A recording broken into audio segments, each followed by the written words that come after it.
તો અનેક મહત્વના સમાચાર મળી રહ્યા છે। નજર કરીએ મહત્વના સમાચાર પર। વિશ્વ વિધાનસભા ગૃહમાં પ્રશ્નોત્તરી કાળથી બેઠકની શરૂઆત થવાની છે।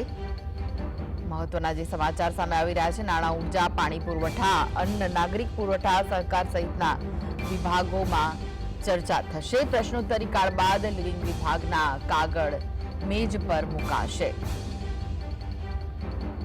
ગુજરાત રાજ્ય ફિઝિયોથેરાપી કાઉન્સિલ રદ કરવા બાબત વિધેયક રજૂ થવાનું છે। ગુજરાત ચિકિત્સા સંસ્થાઓના રજીસ્ટ્રેશન અને નિયમન સુધારા વિધેયક રજૂ થશે।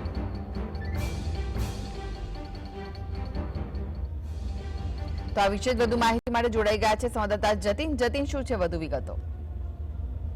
આજે વિધાનસભા સત્રનો ત્રીજા દિવસે સવારે 10 વાગ્યાથી સત્રની શરૂઆત જે છે તે થવાની છે। 10 થી 12 એટલે કે 2 કલાક જેટલો સમય જે છે તે પ્રશ્નોત્તરી કાળ દરમિયાન બેઠકની શરૂઆત કરવામાં આવશે। 2 કલાક પ્રશ્નોત્તરી જે છે તે ચાલવાની છે। ત્યારબાદ નાણાં, ઉર્જા, પાણી પુરવઠા અને અન્ય નાગરિક પુરવઠા સહિતના અનેક વિભાગો પર ચર્ચા જે છે તે કરવામાં આવશે। ચર્ચા બાદ પ્રશ્નોત્તરી કાળ બાદ લિવિંગ વિભાગના કાગળો જે છે તે બેન્ચ પર મુકાશે, તેની પર ચર્ચા કરવામાં આવશે। ત્યારબાદ કહી શકાય કે બપોર બાદ અત્યંત મહત્વના બે વિધેયકો જે છે તે વિધેયકો વિધાનસભાની અંદર રજૂ કરવામાં આવશે, જેમાં ગુજરાત રાજ્ય ફિઝિયોથેરાપી કાઉન્સિલિંગ રદ કરવા બાબતે થયું વિધેયક જે છે તે રજૂ કરવામાં આવશે। સાથેમાં જ ગુજરાત ચિકિત્સા સંસ્થાઓના રજીસ્ટ્રેશન અને નિયમો સુધારાને લઈ વિધેયક જે છે તે રજૂ કરવામાં આવશે। આ વિધેયકો રજૂ કરવામાં આવશે તે દરમિયાન છાતી કાંડ, રાજકોટ વિડીયો કાંડ તેમજ